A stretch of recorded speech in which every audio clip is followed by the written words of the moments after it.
myself. All right, here we go. Justin Harris here. Welcome back.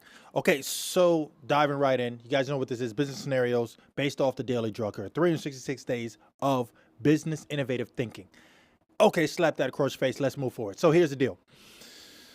With this one, I'm just going to go right into the action point and break down the discussion from there because it's a short discussion. He gets into a lot. He kind of tells a story. See, one thing you guys got to understand about books, right? So when you write a book, any book you write, if you fill it up with all the knowledge that you have, that you want to cover in this book, you're probably only going to end up with about 20 pages of information. And that's including the table of contents. Maybe you throw an index in there and a glossary, maybe a reference page, a biography, all that great stuff, right? Okay, so no one's going to buy that book. You need to add stories. You need to add examples. You got to put some fluff in there, right? So that's what thickens up the pages. Then you got something worthwhile. Then you might make it to 100, 200 pages, right? Because if it's just a bunch of facts in there, then it's not really so much of a book as it is more of a guide, a reference guide, or just a bunch of bullet points covering specific facts, right? So that's not what's happening here. So he tells and he gives a lot of examples. And what's the purpose of the examples? The purpose of the examples is to help broaden the explanation so that you can grasp it better. Same thing like when you were in school and they would teach you a word and you would learn the definition of that word. And then after that, there would be a sentence that the definition is the word is actually used in so that you know the proper usage of it. And therefore, guess what? You know how to use that word. You understand it better now. Well, in the same aspect of that, right, with the Daily Drucker and with any book. And I try to skip through that all the time because the purpose of these videos should only be 3 to 4 minutes. It's just short. It's to the point. We have a brief conversation. It's either a golden nugget for you or it's something you didn't need that day and you move on to the next, right? That's the whole purpose here.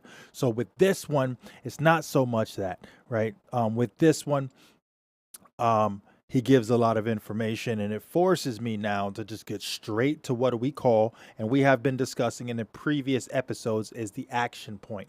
So for this one, the action point, and that's why I titled it as such, as your business budget, because really what you want to understand is your business budget and how it affects your customers and how it affects your employees, right? What does that exactly mean? The way he states the action points, he says as follows. He says, before you finalize a major budget or strategic decision, set aside half an hour to make sure you have really considered the impact it will have on your people in your organization and on your customers, right? You guys hear all the noise in the background. I got the windows open on this one. Sorry. So that's what happens here. This is not a closed sound booth studio, so I'm not going to fake it like that. This is my office for recording.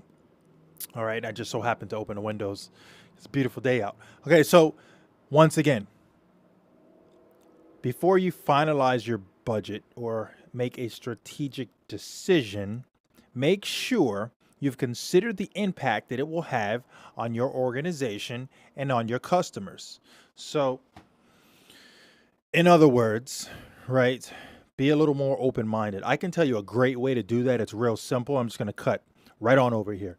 So a great way to do that real quick is to just consult multiple people, get opinions. Once you gather a question and it's a credible question like this one with the action point, right? Talk to multiple people about it, get feedback, and therefore it helps you draw a better conclusion on the decision you need to make moving forward. It's just that simple. So that's the action point for this one. Sit back, write your question down, ask others, ask multiple people, some of your smartest friends and some of your dumbest, unfortunately. They're smart in some aspects, right? So ask them because you never know where they're going to come with their answer, right? See you guys next time. Take it easy.